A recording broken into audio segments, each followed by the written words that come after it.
Hi everybody, I'm here in an observation room. I didn't even know these places still existed, but they've started putting up glass ever since that one Seinfeld episode where Kramer drops a junior mint into a person mid-surgery. Doesn't matter. I'm here watching an operation to learn about one of the most special little organs we got.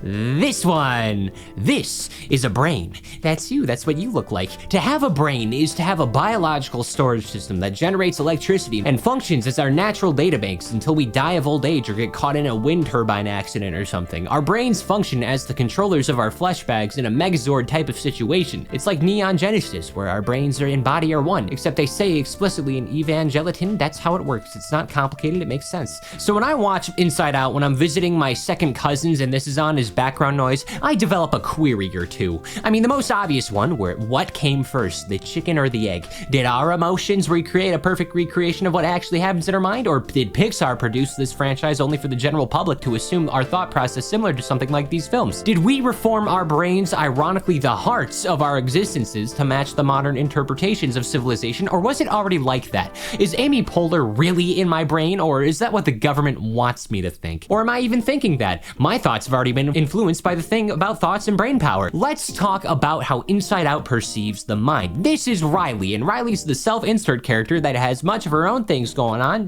just as much as she exists as a template to better explain how emotions and interpersonal communication in the mind as a whole work. That's why the emotions have unique, silly, fun designs, and every other emotion headquarters has appearances closer to the exterior person. I'm cool with this. My issue comes from how imitation works. Like, is the civilization inside the mind being influenced by Riley's life, or did they have their stuff downloaded by default? I mean, let's start off at the very beginning. Birth. In Inside Out land, joy and sadness are created in Riley's first minutes after being born. How does she know what a sweater is? How does her mind already develop the concept of someone needing glasses? How does sadness go about doing that? Even if this is just an abstract thought produced by a minute-old infant, the implication here is they already understand the importance of optometry. And that's impossible because I still don't. So from here, we see a little montage of Riley growing up, of practicing a collection of necessary emotions that simplify the unfathomably complex, rapid thoughts of our minds are capable of, how we can at some points be indescribably focused and then in another walk into a room and forget the exact reason you went into that room. And eventually Riley has to move from Minnesota to San Francisco, and that's a big step.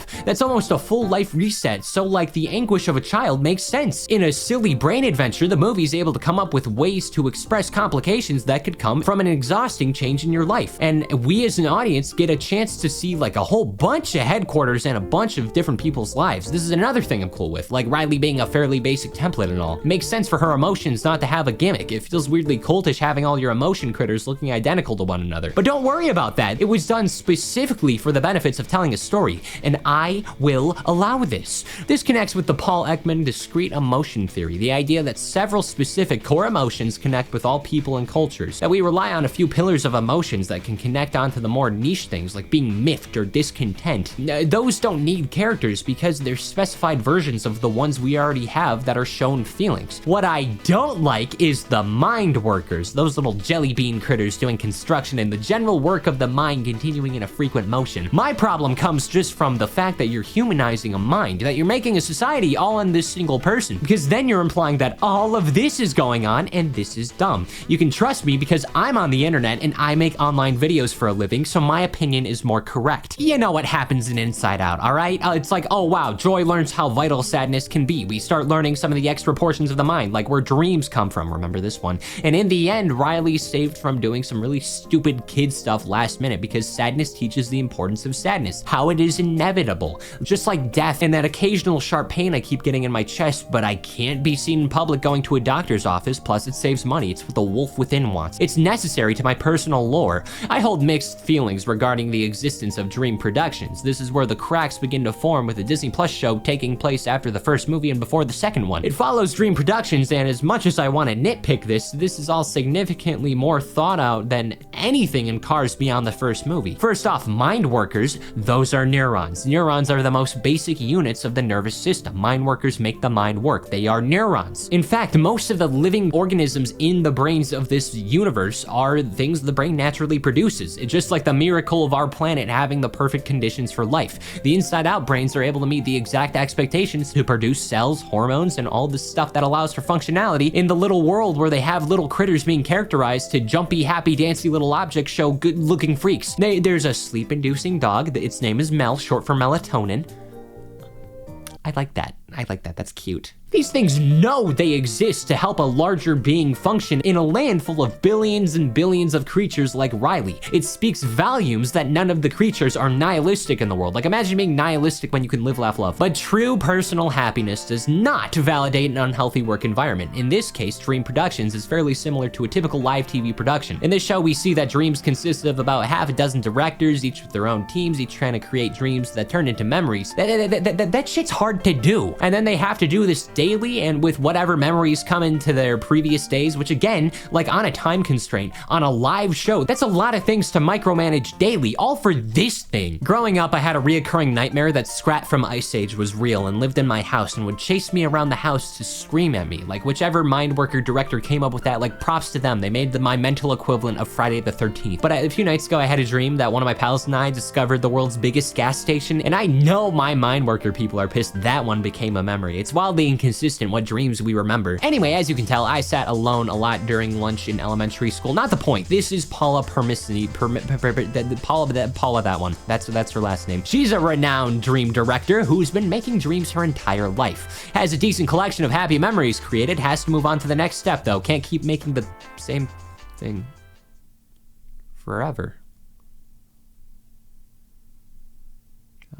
And then her assistant director gets promoted to a regular one. Her boss, Jean, has her nephew, Zenny, doing experimental movies. There's a whole expedition. I like the way they explained how sleepwalking and lucid dreams work. Definite highlights, and you know, I just enjoy seeing this being visualized, interpreted. It proves that there is a way to make this all work. It's pretty fun if you like Inside Out. If you're interested in film production, it's a good watch. One that leads to Jean being bad, almost ruining Riley's self-esteem over a school dance. Ends with Paula as the new head of Dream Productions on account of Jean being a power-hungry executive who gets punished for worsening the final product in hopes of marketing benefits in exchange for harming the reputation of productions and the filmmakers working under her. But it's okay because everyone ends up in the perfect points in their careers after this whole disaster. And this is a reference to how this is a fictional story. Inside Out 2. You already know the gimmick of this one. You've seen the mountain of slop content for these bright, colorful, fun little characters. Like the Inside Out, you know, rap battle. I'm a grown adult. There's some new emotions. Kind of goes against the point of Paul Ekman's emotion theory, but don't worry about that. You got anxiety, just fear with extra steps. Ennui, the angry sadness, boredom, embarrassment, the fair game, just fear again. And then envy. I hate envy. It looks like a Bitmoji and deserves to be slammed onto the corner of a kitchen granite countertop. The new emotions don't get along. Overpowering, who's in control. Shift in leaderships. Riley's in danger again. This time, her sense of self is being tampered with her beliefs. And then the remaining emotions get suppressed and they go to the suppressed memories vault. And I gotta bring up the other subcategories. This is what it sounds like. This is where you're supposed to keep the inside thoughts stored, like my firm belief that I can beat a giraffe in a fight. You can't prove me wrong, I'm right. Or the Choopo hear me out list that will never see the light of day. Hi, future employer watching this video. Please ignore that previous line and please hire me. There's also the subconscious, influencing you as a person without your knowing, full of Riley's fears. This is cool, but why is broccoli in your fear area? How can you be afraid of a crop? The last major one of note is the abstract thought, the ability to comprehend intangible things, experiences, emotions. I'm gonna be real with you fellas, the entirety of Inside Out is technically the result of abstract thinking. This is inception upon itself. I can't even explain it because it went so abstract, it reverted to not abstract. And as for the rest of the movie, it's weird how this sense of self was never really like fully articulated. I really want to know where the emotions go and where they live besides the headquarters table. Like, I know damn well that dog in the first movie has anxiety or ennui, and where do they live in the dog's head? Do they get summoned? There's a lot of complications here, but in the end, that's okay. They're all friends in the end. In total, though, I mean, Inside Out does a great job unraveling the complexities of the mind, making a fun story and world out of it, informing about emotions, mental health, how we think. Good, great, awesome, outstanding, amazing. That's what they want you to think. That's what they want you to think. It's not right though. Just like in Pixar's Cars, you start thinking, everything else falls through. You start to ponder, start to ask, and eventually you come up with a collection of things you hope get solved in Inside Out 3. Things like what happens to sadness if antidepressants are introduced? What happens if someone's knocked unconscious? How do the emotions respond to a major or permanent injury? Are the emotions restricted to the life expectancy of the person or the brain? Can it become an apocalypse situation? What happens if someone suffers from memory loss? Does a major part of the brain realm vanish? Do old people suffer memory loss from the brain? populace losing hope of continuing? If a brain is stupid, how is it portrayed? What's the inside of the mind of a business major or a Smash Bros. Sonic main like? How does intoxication play as a variable? Why haven't any of the mind workers or emotions properly unionized? Their hours are locked to whatever Riley's awake or asleep. What's that like? How does a memory come to life? Is it a collection of memories surrounding a character, or is it just plot convenient? How quickly do the creatures inside brains age? In Dream Productions, Zenny's aunt is Jean, and she's promoted to CEO. Surely they all age. Is there a job market for the mine workers, or are they all predetermined with specific work? Do they have school? Do they get to choose? Is it like Futurama? What happens if job demand isn't met in certain places? Does that lead to chemical imbalances or something? How differently are the emotions treated in comparison to the mine workers? When they get lost in the first movie, would the emotions be held in high regard or at an equal level? Is it like a government situation because they would like to determine the direction of Riley's life? Do they hate the government? Do the emotions mimic the culture of the world they see? If so, who's running the phone system in Riley's mind? Do the headquarters have Wi-Fi for Anui's phone? In older generations, what were old Anui's bored of instead of a phone? Could an Anui play on a DS? I hope mine does. The problem with creating an entire world with the systems of a civilization implies the need for currencies and working classes and all that. How is that implemented? Are the emotions on payroll?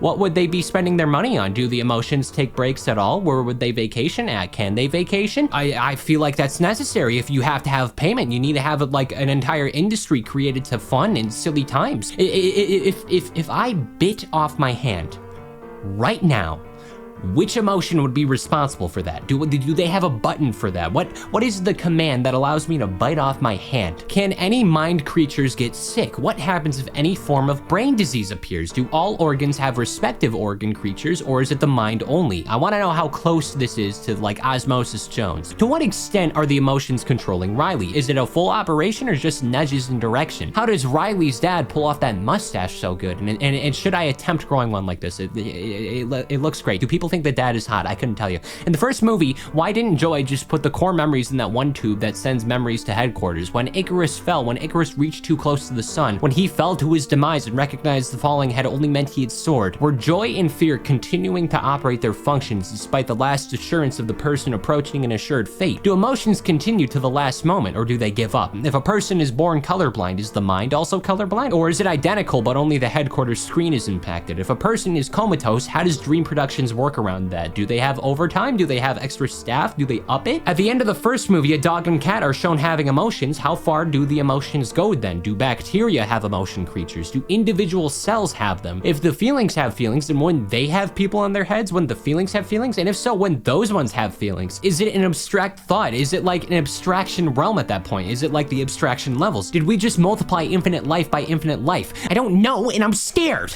But most of all, why are my little emotion people making me think all of this up? No, I'm serious. Why are these little bitches up in my cranium telling me to make the words I make now in the way I'm making them words? Speak good work, speak word? Am I an outlier? Is this all true? And our thoughts simply manage to find a way to convey themselves as reality? Well, why would they bring it upon me to nitpick their own world? And which one of the little body creatures decided to give me back pain? Can you please stop doing that? It makes me feel like my privacy is being violated. Like an entire city of creatures exist in my mind, and now I've been practicing juggling in my bedroom for 3 years straight, and I still can't figure it out. I don't like that. Why are you watching that? Why are you making me continue to do it? Who's in charge of Choopo Brainland? They get your shit together.